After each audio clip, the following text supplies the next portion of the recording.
Hoy agradecemos a Dios que una vez más estamos en este lugar para continuar esta serie de estudios bíblicos sobre Teshuvah. Nuestra intención es contribuir a tu restauración en Dios. Que cada vez que usted tenga la oportunidad de acercarse al altar, usted y yo lo podamos hacer en la forma en como lo hacían las personas a quienes Dios les reveló su plan, su propósito y su voluntad. Quiero que todo el que tenga Biblia se vaya conmigo al libro de Éxodo, capítulo 17.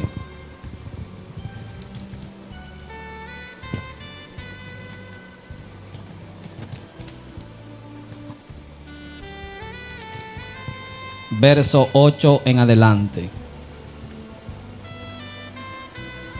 Éxodo 17, verso 8 en adelante. Cuando lo tengan me confirman con un amén. Es leída la palabra en el nombre del Padre, del Hijo y del Espíritu Santo. Entonces vino Amalek y peleó contra Israel en Refidim. Y dijo Moisés a Josué: escógenos varones y sal a pelear contra Amalek.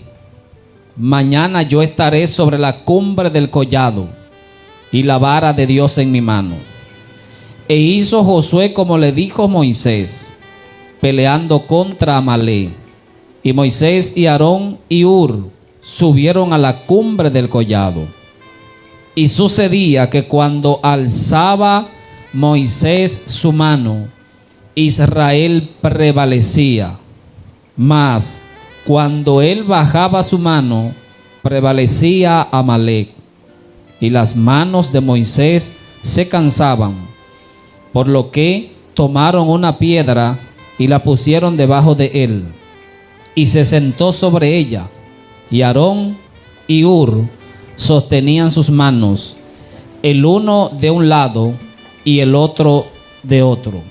Así hubo en sus manos firmeza hasta que se puso el sol, y Josué deshizo a Amalek y a su pueblo a filo de espada. Pueden sentarse. Quisiera tomar este verso para fundamentar la parte que quisiéramos en este momento considerar delante de cada uno de ustedes. El estudio de hoy se titula Teshuvah, posturas externas. Posturas externas de Teshuvah. ¿Qué vimos el martes pasado? El martes pasado fue el inicio de esta serie y no quise hablar en sí del Teshuvah.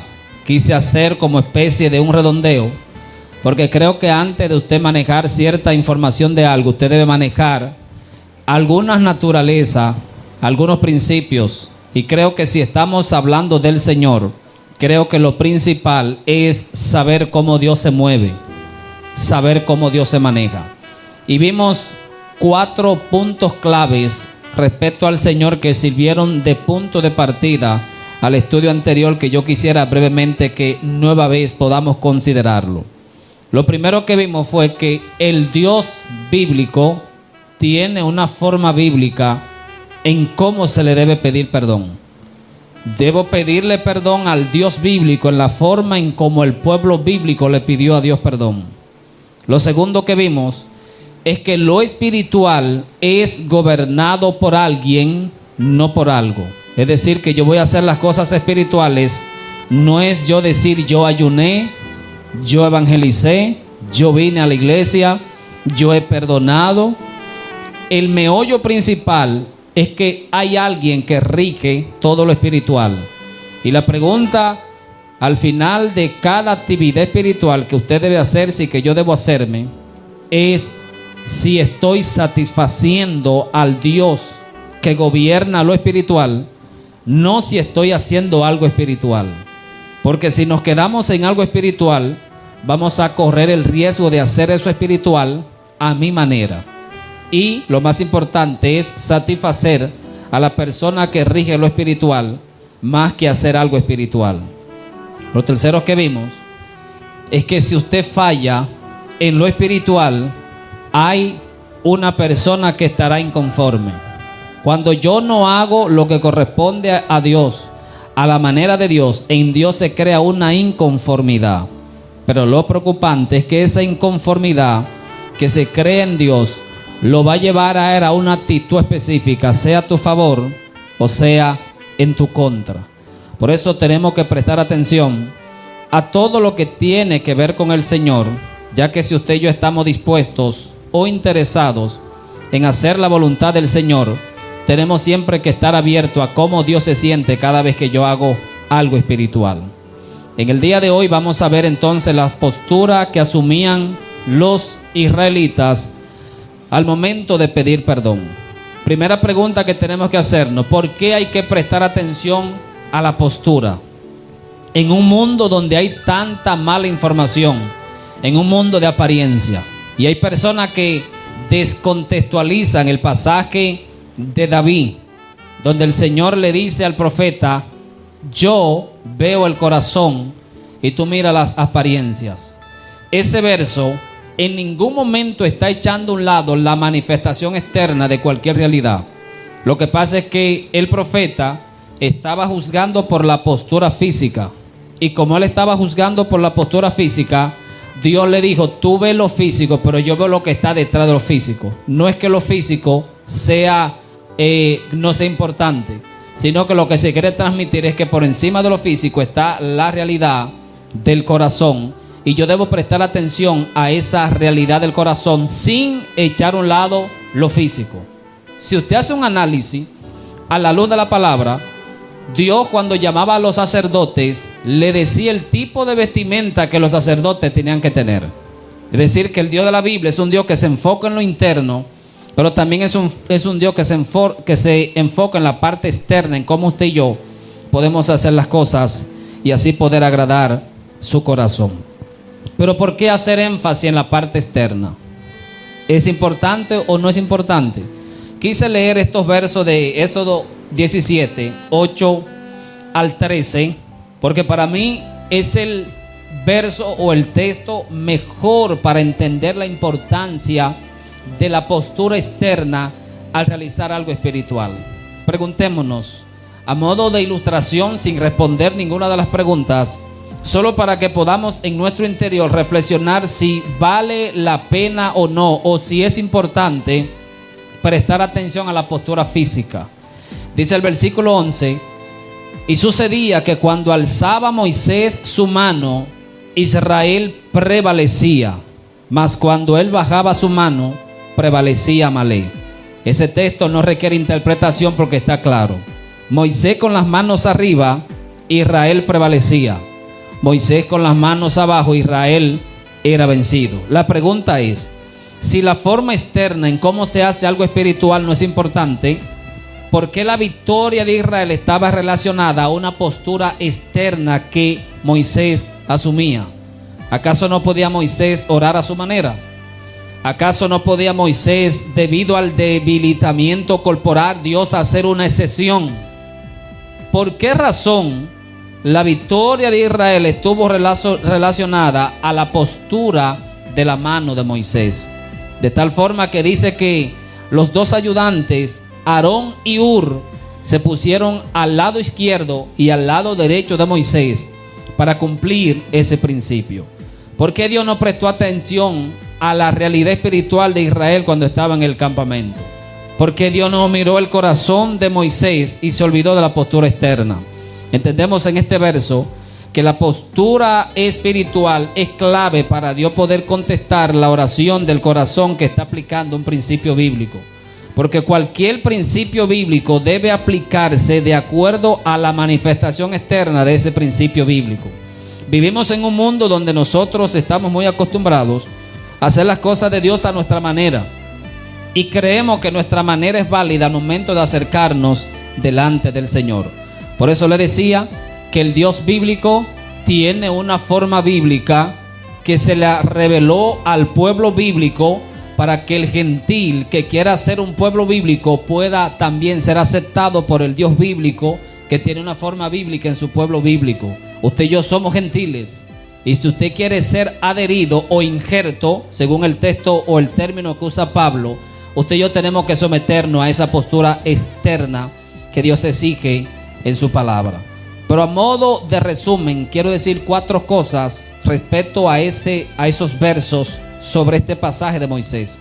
Primero, la victoria o la derrota de Israel dependía de la postura externa. Escuche bien, no de la postura interna, de la postura externa de Moisés. La victoria o derrota de Israel estaba circunscrita a cómo Moisés externamente estaba orando. Eso me dice a mí que hay momentos que Dios te va a escuchar no porque tú no tengas pecado. Hay momentos que Dios te va a escuchar no porque tú estás orando de corazón, sino Dios va a prestar atención a la postura externa, si tú realmente estás orando en el orden o en la forma que Dios ha establecido en su palabra. Segundo, si la postura externa no importa, ¿cómo se explica este pasaje? Tercero, mientras Israel batallaba, la victoria de Israel dependía de algo de Dios que debía hacerse a la manera de Dios. Dios siempre será englobado en 2 realidades. Primera realidad, lo que Él quiere que se haga. Segunda realidad, cómo Él quiera que se haga. Cada cabeza es un mundo, no aplica en el reino de Dios. Cada quien tiene su pensamiento, no aplica en la manera de Dios. Por eso, aunque la democracia es el sistema de gobierno que rige las naciones de la tierra, en Dios no hay democracia, en Dios hay reino. Y en el reino solamente hay una sola forma en cómo se hacen las cosas, que es la forma del rey. Por eso, mientras Israel se sumergía en la batalla, Moisés se sumergía en una realidad espiritual hecha a la manera del Dios que creó esa realidad. Cuarto, la realidad tiene una forma en cómo se debe expresar en mi realidad. Una cosa es cómo tú eres y otra cosa es cómo se expresa la realidad que tú estás viviendo. Me explico. Yo no he visto a nadie que se ponga a reírse a carcajada y que no abra sus labios. Es imposible que usted intente caminar y se quede estático. Es imposible. El hombre se somete a las cosas naturales porque la postura externa es que va a permitir que usted pueda cumplir sus metas y sus aspiraciones. Intente dormir y no cierre tus ojos. Intenta comer y no abra tu boca. Intenta, bañarte y no te eche agua. Cada realidad que tú quieres tocar en la tierra, hay una forma externa de tocar esa realidad y usted debe someterse a esa realidad, porque la postura externa va a permitir que los principios naturales te permitan a ti disfrutar de esa realidad. Si usted quiere agarrar algo, tiene que extender la mano. Es el principio que se ha establecido y usted se somete a eso porque usted ve los resultados. De igual manera, toda verdad espiritual, toda realidad en Dios tiene una forma en cómo Dios quiere que se haga. Ahora, la forma puede variar de acuerdo al temperamento de los incumbentes, pero la esencia se debe mantener, o como dicen los abogados, el fondo se debe mantener aunque la forma ligeramente sea modificada.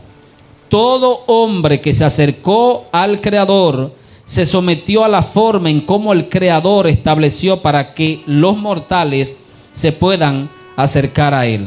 Por eso varias veces he dicho en esta iglesia y lo voy a repetir: no hay base bíblica para una oración sin abrir los labios. Si usted ora y no abre sus labios, usted está perdiendo el tiempo y esa oración Dios no la va a escuchar. Y mi consejo es que usted no ore. Si usted va a orar y va a estar cansado, no ore, porque se está irrumpiendo el principio que Dios ha establecido en su palabra. Una cosa es que por el ejercicio extensivo de una realidad espiritual, tu cuerpo se agote, o usted estar en agotamiento para hacer algo espiritual y usted comience agotado. Usted tiene 2 horas orando, 3 horas orando, el cuerpo se va a agotar y es normal que te exija descanso.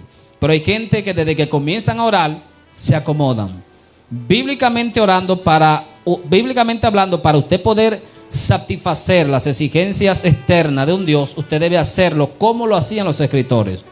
Y yo varias veces he dicho también que hay un solo verso donde una mujer oró en su mente, pero dice la Biblia que esa mujer abrió sus labios, que es el caso de la mamá de Samuel. Ella estaba en una amargura que se le permitió no abrir sus labios, pero ella por lo menos hizo el gesto a través de sus labios. Ojo, esto no aplica para la oración en el Espíritu. La oración en el Espíritu se hace en un momento cuando el ambiente que te rodea no te permite abrir tus labios. Usted va a la capital y en medio de la capital el Espíritu Santo te impulsa a orar fuertemente por tu mamá o por tu papá. Si usted abre sus labios te va a decir, y este loco, y esta loca. Ahí hay una imprudencia y ahí se hace una excepción. Pero cuando usted está en la iglesia, cuando usted está en su casa, cuando usted está solo, debe someterse a la postura externa que Dios ha establecido en su palabra. Y normalmente toda oración se hace de rodillas, toda oración se hace de pie y toda oración se hace abriendo sus labios. Usted puede, desde que llega a su casa, usar la lupa en el celular si tiene la Biblia y buscar todas las personas que oraron. Y la frase inicial es, y dijo, y expresó, y abrió sus labios. Todas las oraciones son el resultado de la articulación de palabras, más que la oración en el Espíritu, que es ya una oración específica que se hace cuando la condición externa o de tu ambiente no te permite abrir los labios y por prudencia usted hace silencio. ¿Por qué hay que prestar atención a la postura externa? Porque toda realidad espiritual se expresa a través de un elemento, pero todo tu cuerpo se envuelve, no solo el elemento de la expresión. La oración normalmente se hace a través de los labios, pero no son los labios que oran. En la oración es el cuerpo que debe orar. Por eso la manera como tú mueves las manos debe ser gesto de oración. La forma en cómo tú mueves los pies o cómo tienes los pies son gestos de oración. La manera en cómo tú mueves tus ojos deben orar. Cada vez que se va a hacer una realidad espiritual, Dios no se va a enfocar en el elemento de la expresión. Dios se va a enfocar en el cuerpo completo, porque para que el cielo reciba cualquier principio que desde la tierra se quiera hacer, el cielo va a requerir. Todo tu cuerpo se debe entregar en lo que está haciendo para que el cielo pueda traer respuesta a ti. Recuerde que Dios no se derrama por parte, Dios hace todas las cosas completas. Y de igual manera, cuando nosotros vamos a subir, Dios requiere que nosotros de igual manera subamos completo. Por eso me agrada mucho el ejemplo de Sócrates, que lo he dicho, pero permítame decir porque encaja de acuerdo a lo que estoy expresando. Sócrates estaba en una clase y uno de sus discípulos le dice, o de sus estudiantes, le dice, quiero ser tu seguidor. Y Sócrates lo ignora por varios días. Era tanto el deseo de este hombre de ser ese seguidor, que él cada día le decía a Sócrates, permítame ser tu discípulo, tu seguidor. Y Sócrates, al ver la existencia del muchachito, le dijo, ok, cuando se termine la clase, vamos a llegar allí. El niño, el joven, la persona muy entusiasmada esperó al final de la clase. Y después Sócrates le dijo, sígueme.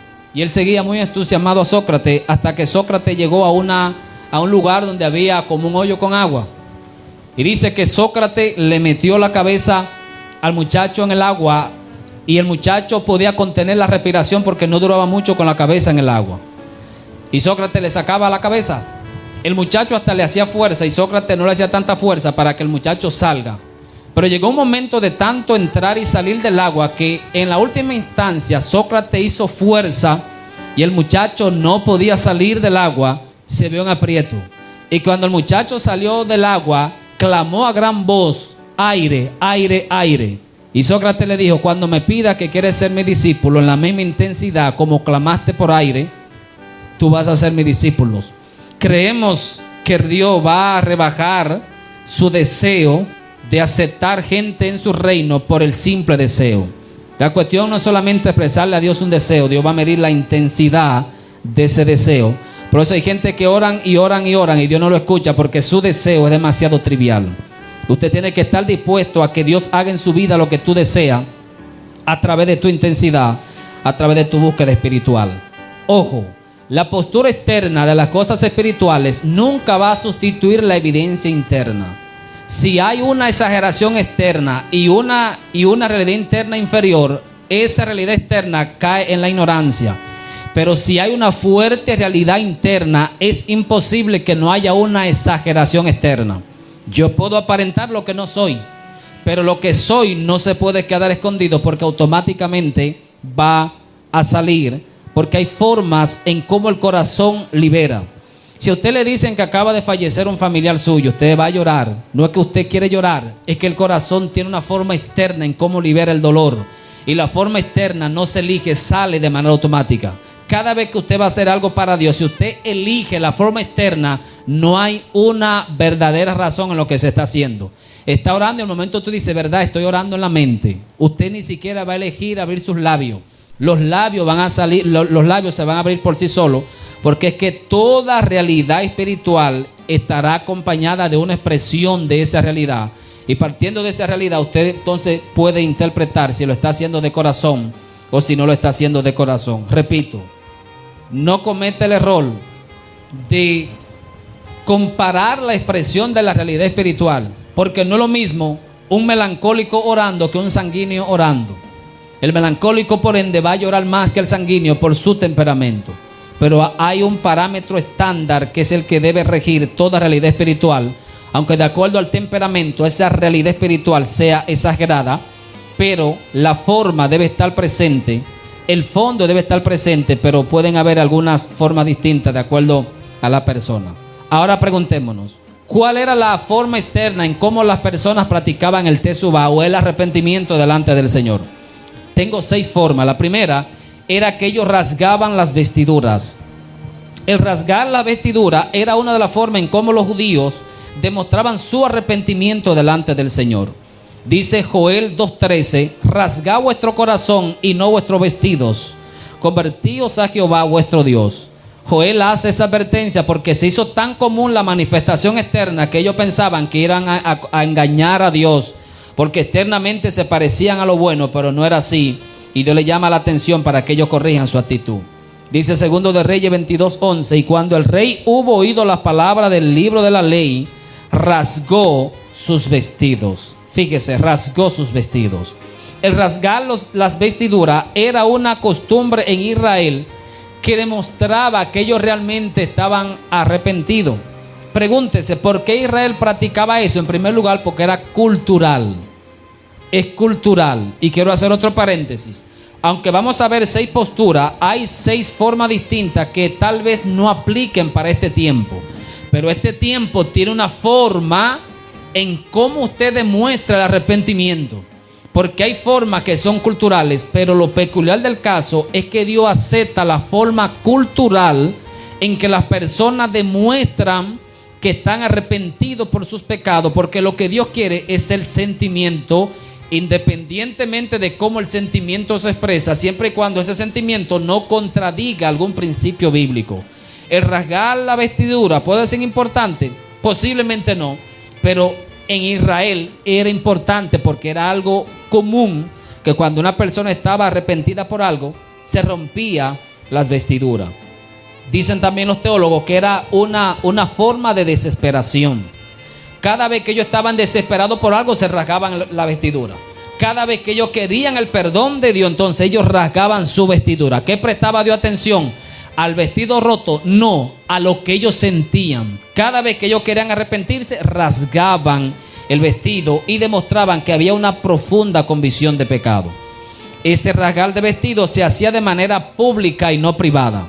Es decir, ellos tenían la responsabilidad de mandar un mensaje público para que las personas que lo vean sepan que se arrepintió.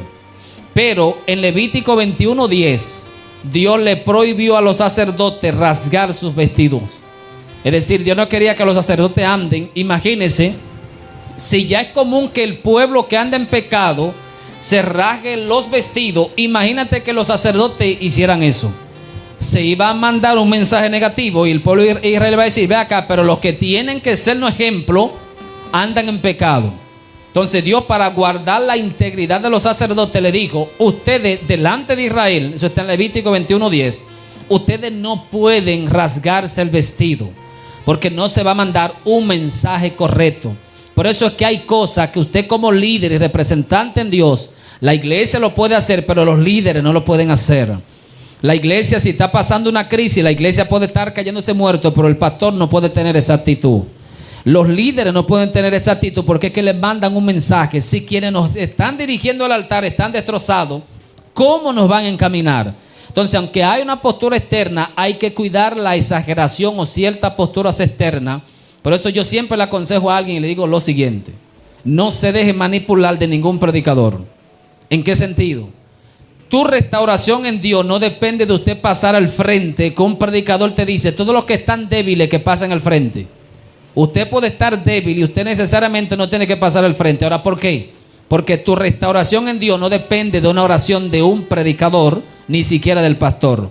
Usted es líder por prudencia. Si usted está pasando un momento de debilidad, es posible que usted diga, no voy a pasar porque no voy a mandar un mensaje correcto a la gente que estoy liderando. Imagínese que cada vez que venga alguien aquí, yo pase. Yo siempre estoy escaso de oración. Los pastores vivimos pasando momentos difíciles. Los pastores nos deprimimos. Y que un predicador diga, venga los que están en depresión y que pase yo. ¿Qué mensaje le voy a dar yo a usted? Entonces yo he aprendido, tu restauración en Dios no depende de un predicador, no depende de una gente que te ponga la mano, depende de tu integridad delante del Señor. Ahora, si hay una palabra profética específica para tu vida y el predicador la dijo y tú quieres pasar, tú puedes pasar. Pero si se habla de manera general, por prudencia, para guardar tus testimonios delante de las personas, no pases. Ahora, ¿usted no va a entrar en restauración? Claro que va a entrar en restauración. Repito, no va a depender solamente de ese momento. ¿Quiere usted pasar? Puede pasar.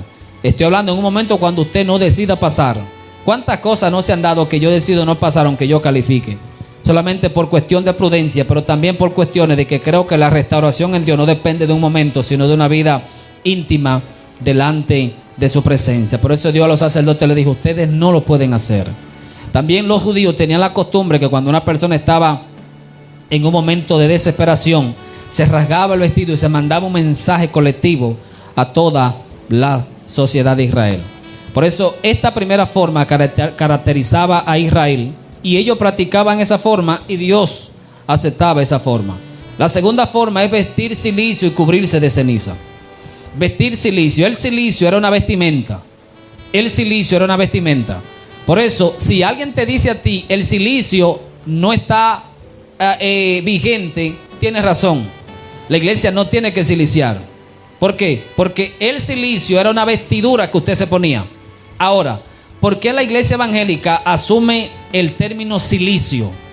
Porque en cierta forma usted se va a incomodar al salirse de la cama y se va a tirar en el suelo para incomodar el cuerpo y orar más porque va a dormir menos. En ese sentido se le da un significado metafórico al cilicio. Pero si alguien te dice es antibíblico para practicar el cilicio hoy, usted le puede decir sí. Lo que pasa es que yo le doy un significado simbólico al cilicio, entonces usted entra en un acuerdo con esa persona. El término que más aplica para las oraciones nocturnas es vigilia en el Nuevo Testamento, pero no hay ningún problema en usar cilicio porque aquí nadie se pone una vestimenta especial. Practicamos cilicio de manera, repito, de manera simbólica, metafórica o configurada para entender que ellos, como se ponían incómodos, nosotros estamos incómodos de noche para orar más. Esto de vestir cilicio y cubrirse de ceniza era costumbre en Israel. Lo vemos en Jonás 3, 5 y 6. Dice, y los hombres de Nínive creyeron a Dios, proclamaron ayuno y se vistieron de cilicio desde el mayor hasta el menor de ellos, y se cubrió de cilicio y se sentó sobre ceniza. Fíjese, lo peculiar es que aunque practicaron cilicio y se cubrieron de ceniza, Dios lo perdonó, porque Dios se sometía a la forma en cómo ellos practicaban el perdón. Daniel 9:3. Y volví mi rostro a Dios, el Señor, buscándole en oración y ruego, en ayuno, cilicio y ceniza. ¿Cuál era la necesidad de vestirse de cilicio y de tirarse ceniza sobre la cabeza? La forma cultural en cómo ellos expresaban arrepentimiento. Repito, Dios aceptaba esa forma porque era como ellos manifestaban su deseo. Todo el Medio Oriente practicaba eso. También dice que era señal de humildad y que las personas demostraban un genuino deseo de volver delante del Señor. Tercera forma, postrarse o caer sobre su rostro. Esdras 10:1. Orando Esdras, confesando, llorando y postrándose delante de la casa de Dios. Nehemías 8:6. Entonces Esdras bendijo a Dios, Dios grande, y todo el pueblo respondió amén, amén. Alzando sus manos, se humillaron y adoraron a Jehová, inclinados a tierra. Este era un acto de rendición total. En la medida que hay una mayor reverencia a un objeto o a un sujeto, más el cuerpo se va a doblegar. Mientras más usted ama algo, más usted se va a humillar delante de ese algo. Por eso, en la medida que estas personas se postraban delante del Señor, ellos estaban mostrando su rendición total al Dios que lo había creado y que querían realmente abandonar ese pecado. Y repito lo que le dije hace un momento, Dios aceptaba esa forma porque era la forma en cómo ellos acostumbraban a expresar su dolor. Era una forma de adoración judía. Era algo visto como una humildad extrema.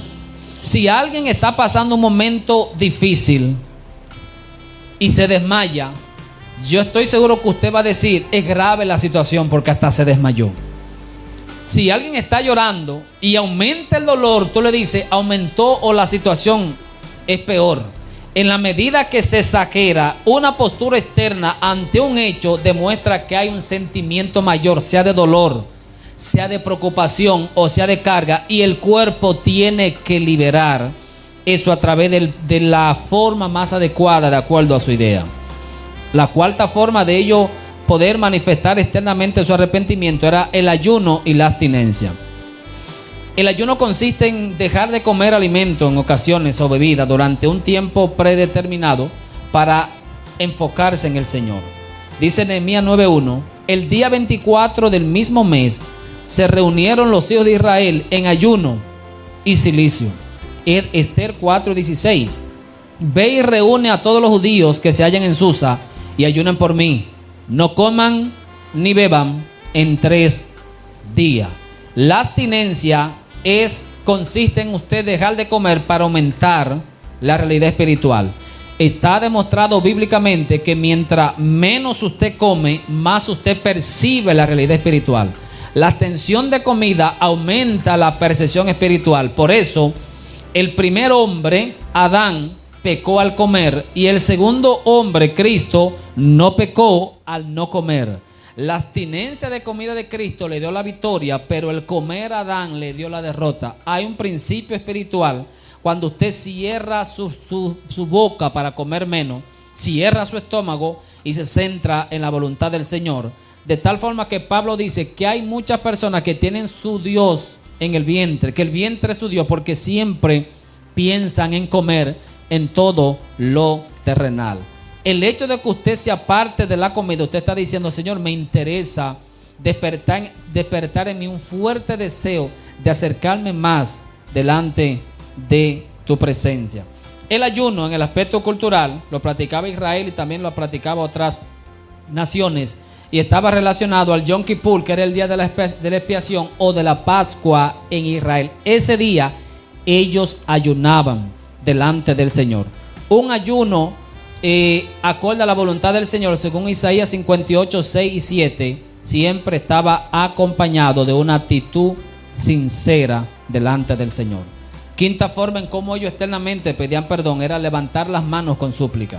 Dice Primero de Reyes 8:22, Salomón extendió sus manos al cielo en oración de dedicación del templo. ¿Por qué él extiende su mano? Pablo dice, quiero que los hombres oren en todo lugar levantando manos santas. ¿Por qué? Porque se tenía esa costumbre que cuando alguien levantaba sus manos al cielo, estaba expresando que a donde dirigía sus manos, él quería que su socorro venga de ahí. Como se tiene ese concepto en la mente, que el extender la mano y apuntar a alguien, tu socorro viene de ahí, la idea es que Dios está en el cielo o en el más allá. Entonces ellos apuntaban hacia el cielo como una señal de que ellos estaban diciendo, Señor, mi socorro viene de ti. Por eso el salmista David dice, alzaré mis ojos a los montes. ¿De dónde viene mi socorro? De Jehová. ¿Qué relación tiene usted orar y mirar a los montes? Prácticamente ninguna, sino en el concepto que se tiene en ese momento. Para Israel, cada vez que alguien oraba y levantaba los ojos, por eso dice la Biblia, creo que cuando Cristo va a resucitar a Lázaro, que levantando los ojos al cielo dijo, tenía Cristo que levantar los ojos al cielo, no era necesario, pero era la forma externa y se mandaba un mensaje. Y la forma externa se debe practicar porque a través de la forma externa se manda un mensaje de acuerdo al concepto cultural que se tenga en ese momento. También en los momentos de crisis, los israelitas acostumbraban a levantar las manos como una señal de desesperación y que querían la restauración del Señor. Esa práctica también se extiende, según los estudiosos de la Biblia, en el día de hoy en el judaísmo moderno. Se observan las personas levantando la mano mientras están orando en Israel como una forma de ellos mantener esa postura y transmitir un mensaje. Y la sexta forma en cómo ellos practicaban el tesubá era el pedir perdón en voz alta o el vidui. Dice Proverbio 28:13: el que encubre sus pecados no prosperará, mas el que los confiesa y se aparta de ellos alcanzará misericordia. ¿Sabe que la palabra y confesar tiene que ver con usted abrir sus labios en un volumen que el que está al lado tuyo lo escuche? Lo que dice Proverbio 28:13 es lo siguiente, parafraseando: el que no dice sus pecados en un tono de voz adecuado para que los demás lo escuchen no va a recibir perdón, pero el que lo dice públicamente, él va a alcanzar misericordia. Nehemías 9:2 y 3 dice: y levantándose en su lugar, leyeron el libro de la ley de Jehová su Dios, la cuarta parte del día, y la otra cuarta parte confesaron sus pecados y adoraron a Jehová. Fíjese, Israel confiesa sus pecados uno al lado del otro. Levítico 5:5 dice: cuando alguien pecare, confesará aquello en que pecó. La confesión de pecado que se registra en la Biblia no es algo que va a ser entre Dios y tú. Señor, pequé, forniqué, deseé a tal persona. No. Israel lo decía de conocimiento público, porque era una forma en cómo ellos estaban demostrados a arrepentirse y a buscar el perdón del Señor. Pregúntese, ¿está usted dispuesto? ¿Estoy yo dispuesto a confesar mis pecados públicamente, que todo el mundo se entere? Usted tiene que tener un verdadero compromiso de arrepentimiento. Y lo segundo, usted va a mandar un mensaje. Porque si yo confesé públicamente: Señor, hoy me arrepiento del pecado de llegar tarde irresponsablemente a los cultos. Si yo lo hago de conocimiento público y llegué tarde el jueves, llegué tarde el domingo, usted va a decir: el pastor no se arrepintió nada porque lo pidió perdón el martes y sigue igualito. Cada vez que usted confiesa su pecado y lo hace de conocimiento público, el hermano que te escucha es alguien que te da fuerza para cambiar y se convierte en un testigo ocular de demostración de cambio o no. Porque a la gente se le hace más fácil no confesar su pecado porque usted se mantiene haciéndolo oculto. Y como Dios, dale gracias a Dios y démosle gracias a Dios que Dios no anda haciendo las cosas así por así. Usted le pide perdón y Dios te perdona. Usted le pide perdón y Dios te perdona. En el hipotético caso que te perdone. Porque eso ya hay hasta que llevarlo a un nivel de análisis bíblico. Si cada vez que tú pides perdón, Dios realmente te perdona. Y si Dios te perdona, ¿cómo se explica que tu actitud y tu nivel de sensibilidad de ese pecado sigue igual? Eso hay que verlo a la luz de la palabra. Y creo que en la mayoría de los casos, cuando pedimos perdón, no hay arrepentimiento y Dios no nos perdona. Ellos tenían la costumbre de decir no solo que pequé, sino el pecado. Por eso Levítico 5:5: confesará en aquello en que pecó. Y sabe que una de las maneras en cómo se termina el chisme, la murmuración en un conglomerado de personas es haciendo de conocimiento público la falta. ¿Usted sabía eso? Si yo pequé y lo manejan dos o tres, la gente va a estar murmurando. Pero cuando yo digo: mi hermano, yo cometí tal pecado, nadie tiene que hablar porque ya yo lo hice de conocimiento público. Cada vez que un pecado se hace de conocimiento público, se para la crítica, se para la murmuración, porque ya es de conocimiento público y todo el mundo lo hace. Para Israel era más importante ellos mantener una postura delante de Dios que la reputación o que perder la vergüenza delante de la gente. El vidui le decía a ellos: ustedes tienen que abrir sus labios al momento de pedir perdón. ¿Estamos nosotros dispuestos a hacer eso? ¿A confesar nuestros pecados públicamente? No estoy diciendo que lo vamos a hacer, pero que nos sirva esa pregunta de reflexión.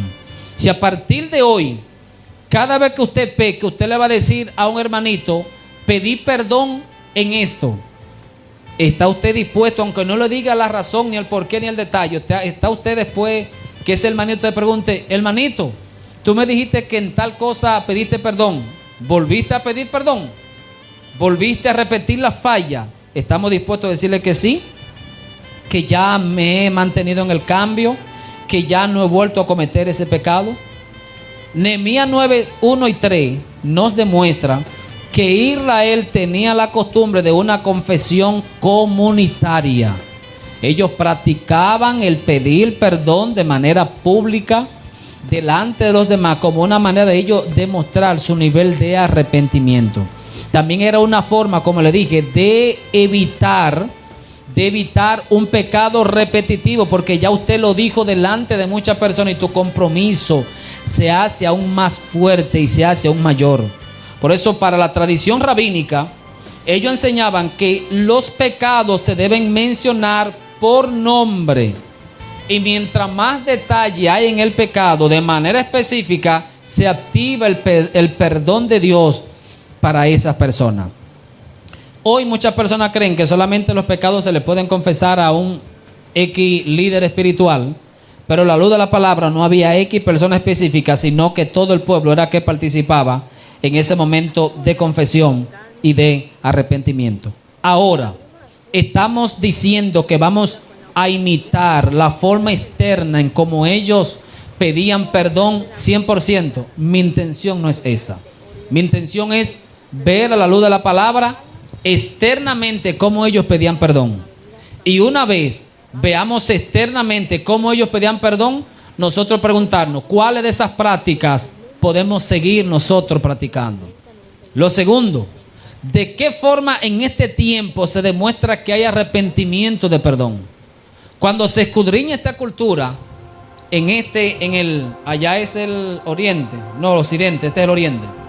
Si me confundí, no sé, este es el oriente, occidente. Allá ellos tenían una forma porque no había tanta corrupción moral. En el oriente, aquí, no hay tanto apego a los principios bíblicos o al occidente, eso como es. No hay tanto apego y por ende no hay una forma externa en cómo usted acercarte a un ser superior. Creo yo que partiendo de esto, la mejor forma de usted demostrar arrepentimiento delante del Señor es sometiéndote de manera prudente a unas de estas 6 o a la mayor cantidad posible de evidencia externa de perdón y de restauración. En la que usted vea que hay una exageración para su punto de vista, la puede obviar, pero hay muchas que podemos seguir practicando. Tal vez el confesar los pecados en voz alta sea muy exagerado, muy comprometedora ante una generación que todo lo graba, porque usted lo puede hacer con buena intención. Miren, dejen de seguir al pastor tal, que ese hombre anda en pecado y mentira y te hace viral en las redes sociales y te cierra tu ministerio, porque antes no había ese agua de las redes sociales. Entonces, por prudencia usted dice, no lo voy a confesar de manera pública, pero voy a practicar, voy a levantar las manos, me voy a poner de rodillas, no voy a rasgar mi vestidura, pero voy a rasgar mi corazón y lo voy a desear con todo mi corazón para que Dios me perdone. En conclusión, no nos enfoquemos ahora en la manifestación externa que carece de intención y de arrepentimiento interno, porque puede haber forma externa e internamente estar vacío. Pero si hay algo aquí, vendrá la manifestación externa. Por eso mi hincapié es hacerlo de corazón. Si lo hago de corazón, va a salir. Si usted pecó y le dolió el pecado, oye, usted automáticamente va a pedir perdón. Eso va a venir por default. Usted ni siquiera va a programar el perdón. Lo va a decir, ay Señor, pequé, perdóname. En el momento del pecado va a pedir perdón, aunque luego haga una oración ya formal pidiendo fortaleza y restauración. Lo que quiero transmitir es que la postura externa no se elige, sale automática, o cuando hay un deseo interno que Dios aprueba y que Dios realmente reconoce en su palabra. En conclusión, hemos visto 6 formas externas en cómo los israelitas pedían perdón. Primero, rasgaban sus vestiduras. Segundo, se vestían de cilicio y se cubrían de ceniza. Tercero, se postraban o dejaban caer su rostro a tierra.